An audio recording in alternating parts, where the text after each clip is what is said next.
Hi, this video is about the demand for labour in the labour market.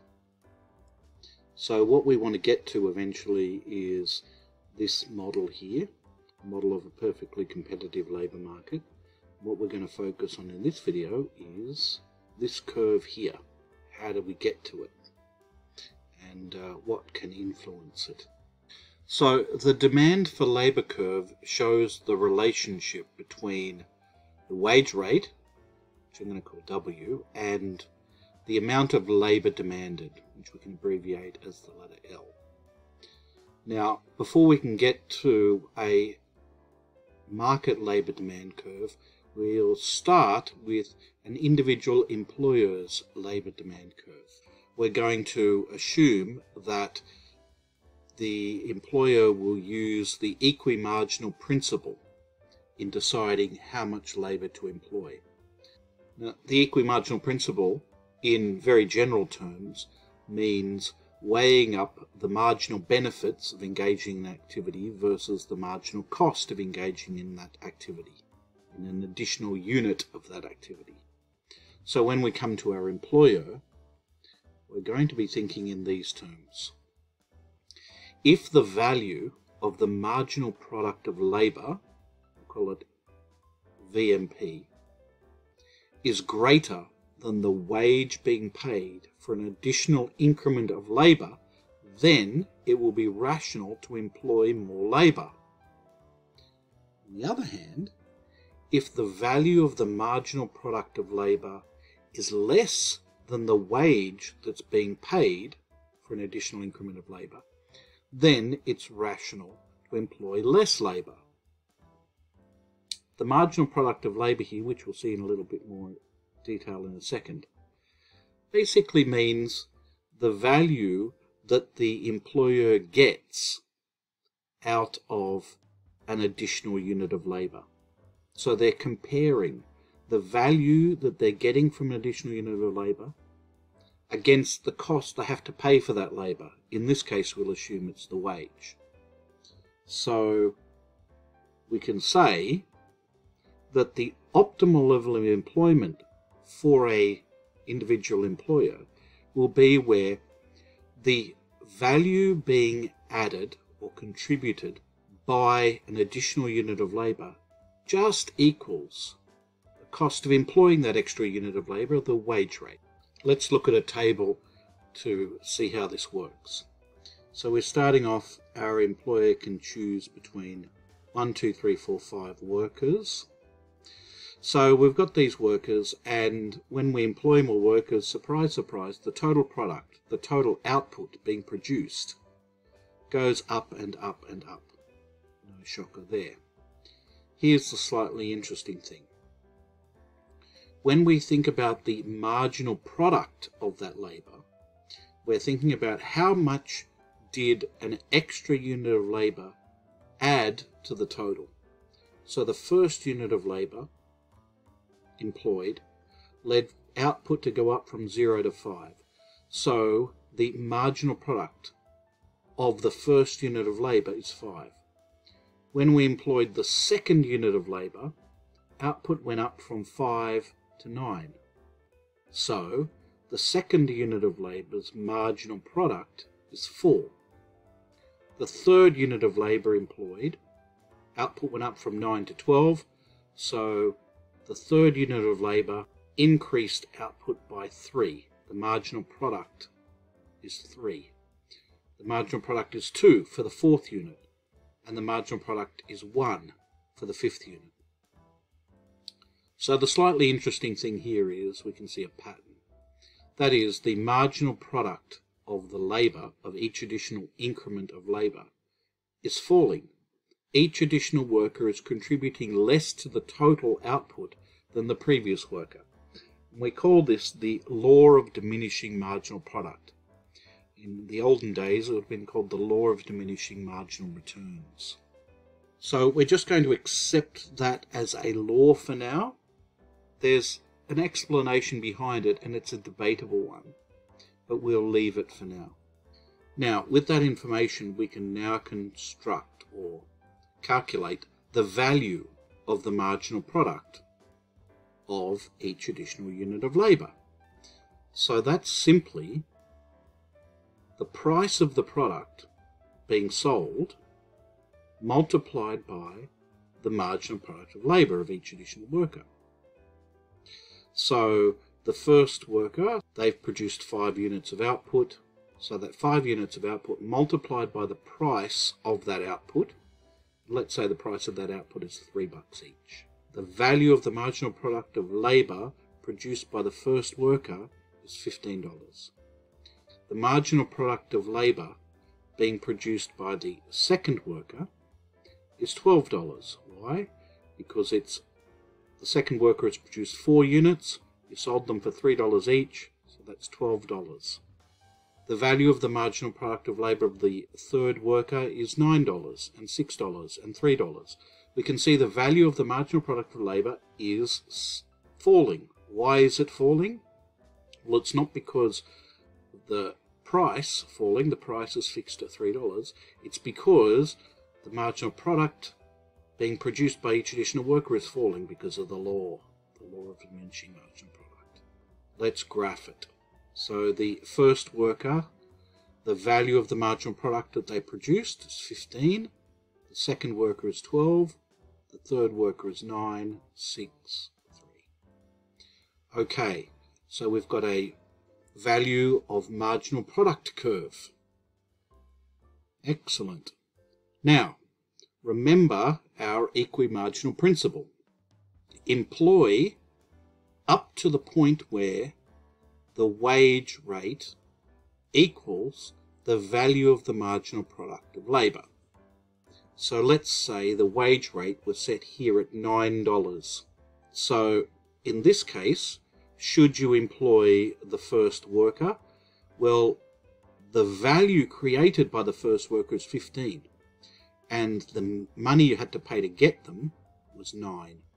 So definitely worth employing the first worker. Should you employ the second worker? Yes, the value they generate is 12. You only had to pay $9 to get them. Right up to point C, where the value generated by that third worker is just equal to the wage you have to pay to get them. You wouldn't employ beyond that point. You wouldn't employ the fourth worker because you would have to pay $9 to hire them, and they would only generate $6 worth of value for you. So you would employ 3 workers if the wage were $9. If, on the other hand, the wage were $12, then you would employ fewer workers. You would employ 2 workers. If, on the other hand, the wage were $6, then you would employ more workers. You'd employ 4. Okay, in some textbooks, they'll leave the story there and they'll say, ta-ta, we've got a demand curve for labour. Right? At different wages, this curve is telling us how much labour is going to be employed. But unfortunately, the story is a little bit more complicated than that.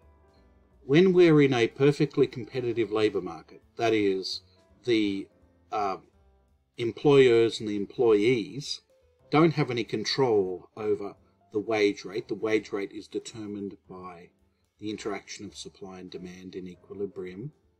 So they're all price takers or wage takers, so to speak. Then in that case, you can't just horizontally add up each firm's VMP curve to get the overall market demand curve. The reason is this. If we were to say that the wage rate were to fall, in a perfectly competitive market, the wage rate is falling for all of the firms in the market, because they're all in the same boat. No one has any control over the wage rate. Now, if the wage rate falls for all firms, that means the marginal cost of production of a good, whatever that good is, the marginal cost of production of the good for all the firms in that market is going to fall as well. And therefore, we know that there will be an increase in the market supply for that good. Graphically, the market supply curve for that good will shift to the right. And because of that, assuming all other things remain equal, ceteris paribus, the price of that good will fall. Here's a little illustration. So this is the goods market. This is not the labour market. This is the goods market for this particular product, whatever it is, in this case, bottles per day. So we've got a demand curve, and because the wage rate has fallen for all the firms in that market, the supply curve shifts to the right. But when the supply curve shifts to the right, we get a new equilibrium point in the goods market, and the price is lower. Now, that's important. This last stage is important. Why? Because recall that the value of the marginal product of labour is the price of the good times the marginal product of each individual worker, how much each individual worker produces. So if the price of the good is falling, what's going to happen to the value of the marginal product? It's going to fall as well. So if we just cut out all of the middle part of this causal chain, we've got a decrease in the wage rate, which is for all firms in a perfectly competitive market, leads to a decrease in the value of the marginal product of each firm in that market. Graphically, we get this interesting result. I use the term interesting loosely. So let's say we're starting out here at the wage rate of $10.50. The quantity of labour being demanded is 2. So far, so good. And let's say that the wage rate falls to this level here, whatever that is. Now, does that mean that the number of workers employed is going to be 4? Well, no, it doesn't mean that. Because, remember, if the wage rate falls for all of the firms, then the value of the marginal product for this firm is going to fall as well. Or in other words, the value of the marginal product curve is going to shift to the left. And therefore, we've got a new point that we're going to be employing at this new lower value of marginal product curve, at this new lower wage, and that's going to be here. 3 workers. So the fall in the wage rate causes an increase in demand from 2 to 3, not 2 to 4. And if that's true, then really the demand for labour curve is here. It's a slightly steeper curve than the value of the marginal product curve. Or it's a less elastic curve than the value of the marginal product curve. So when we're thinking about the market, we take the green individual demand curves of each firm and we horizontally add all of them up for all the firms in this market to get the overall market demand curve for labour. Okay, so what could shift this labour demand curve? There's a number of factors. Different textbooks will give slightly different lists, but they should all say roughly the same thing.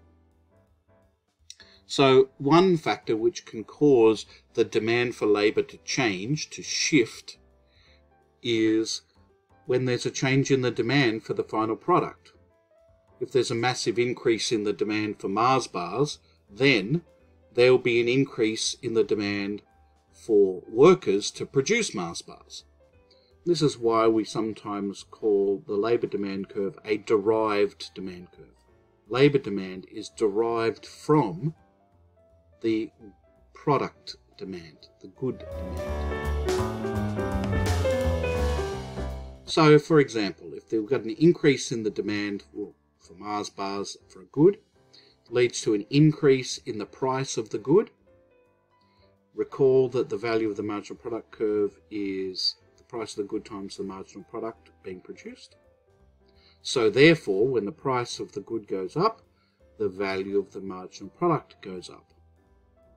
And if that occurs for all the firms, then we get an increase in the demand for labour. The demand for labour curve will shift to the right. Another reason for a shift in the demand for labour is changes in labour productivity. Now, there could be all sorts of reasons why labour productivity changes. That is, why the marginal product of labour for all workers goes up or down. So we could be thinking about education and training. If the amount of education and training the workers have increases, then the marginal product of each worker goes up. Or if management techniques change to cause workers to be more productive, to increase their output, then you can get an increase in the demand for labour that way. Or a change in technology that might make labour more productive. Non-wage costs of labour. So the cost of employing an additional worker, previously I was saying was just the wage, but really there's more to it than that. There are other costs of employing labour as well. So if you employ additional workers, then there will be additional occupational health and safety costs, which will have to be taken into account by an employer. Or there might be additional administration costs or additional monitoring costs of workers. But there also might be in-kind benefits that workers are paid, in inverted commas. Okay? So workers aren't just paid a wage, but once a month the firm might have a free lunch for everyone or something like that. That's an additional, it's a benefit to the worker, but it's a cost to the firm. Another reason why the demand for labour can change is due to something that we've completely ignored up until now, and that is other inputs, and in particular the prices of those other inputs. Usually when we're thinking of other inputs here, we mean capital, or in other words, machinery. Now, a change in the price of, for example, machinery or tools or equipment can have two possible effects on the demand for labour. So it depends on the nature of the capital equipment. If the capital equipment is complementary to labour, which means that if you get more of this capital equipment, you'll need more workers to utilise it. Okay? The labour and the machinery complement each other. Now, let's say we're talking about that kind of machinery. If there's a decrease in the price of this capital, of this machinery, leads to a decrease in the cost of the good being produced, firms expand production, and so they use more capital equipment, and they'll need more complementary labour to go with that capital, which leads to an increase in the demand for labour. That is, the demand curve for labour will shift to the right. On the other hand, it's also possible that the capital equipment could be labour substituting, that is, or labour replacing capital. Now, if that's the case, then a decrease in the price of the capital equipment decreases the marginal costs of production. Firms expand production and they'll use more capital equipment. And in using more capital equipment, they will sack some of their workers. They'll replace some of their workers with this new capital equipment. And this leads to a decrease in the demand for labour, or the demand curve for labour will shift to the left. So graphically, what we're talking about is this kind of thing. So if there's an increase in the price of the good being produced, if there's a decrease in the price of labour complementing inputs, an increase in labour productivity, or a decrease in non-wage labour costs, then the demand for labour, the market demand for labour, will tend to shift to the right. And all other things being equal, firms will employ more workers, given the wage rate. On the other hand, if the price of the good being produced falls, or the price of labour replacing inputs fall, or the productivity of labour falls, or there's an increase in non-wage labour costs, then the demand for labour in the market will tend to fall, will shift to the left, and the quantity of labour employed, given the wage rate, whatever it happens to be, will fall as well.